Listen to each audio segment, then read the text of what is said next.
So the best offer is the highest offer, right? Hey everyone, I'm Bret Johnson. I'm with Realty Network Group at Realty Executives. And with rates coming back down recently, we are seeing buyer demand back in the market. And honestly, multiple offers are coming back too. So what can you do to get your offer accepted in a highly competitive market? So in this video, I want to help you craft an offer that's not necessarily the highest, but is going to be the very best. And I'm going to give you 3 tips to help improve that offer when it comes to buying your next home. So the first most critical tip or step that you need to take is to get a pre-approval letter from a valid bank. Now, I'm not suggesting you have to get this done prior to looking at a home, although it is quite frustrating if you scramble to do this after you found that home and it unfortunately sells to someone else. But you do need to be prepared to get this done when you do find the home. Now, I'm not talking about a pre-qual letter. I'm talking about a pre-approval letter. This means that the lender has seen your pay stubs, they've seen your tax returns, they've checked credit, they've verified your employment. Everything about your situation has been proven and valid so that when you find a home, your letter is actually going to mean something to the seller and it'll help separate your offer from the others. I mean, let's face it, listing agents, the folks that represent the seller, they're going to have a say in vetting the lender. So you want to have a good, solid bank and hopefully a relationship with them when presenting that offer. Now, the second thing you want to do is to understand what the seller is looking for, specifically when it comes to moving out of the home. What are the seller's timelines? Because if you can craft your offer to get the seller what they want, it's going to help put the process a little bit smoother and help to your offer stand out.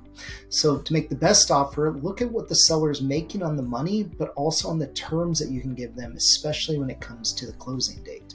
Consider possession date maybe, when they need to be out, and perhaps you can give them a couple extra days or a post-possession stay, as we call it, in order to make the least amount of hassle for them when they move. Now, it is critical that you have your agent reach out to the seller's agent and try to vet them, figure out what they're looking for in these dates or possession times, and don't just pick something randomly that you think is going to work from the seller. So make sure you put in the effort up front to try to accomplish this. Now, the third most important thing when it comes to improving your offer is going to be any contingencies you're going to need. Now, most notably, I'm talking about the home inspection. So let's face it, sellers want the most money. We get that. They also want their timeline. We talked about that. But they want the least amount of hassles. So the more contingencies you put in your offer, the more hassle it may be for the seller. So the seller probably doesn't want to do a bunch of repairs. They probably want to sell their home, especially in a multiple offer situation, to a buyer that will take it potentially as is or not beat them up after the inspection and ask for a ton of stuff to get fixed. Now, I'm not saying to waive or not to get a home inspection. In fact, I recommend you always get a home inspection. But I want you to think about it carefully. Every time you make that offer, if you can make something where you're going to be upfront and clear with that seller, you're not going to request repairs, it's going to help stand out against the other offers you're potentially dealing with and help you make a better chance of getting your offer accepted. So what I'm getting at, pick your battles. Is it worth it? What are my risks look like if I potentially lose that home over a certain contingency?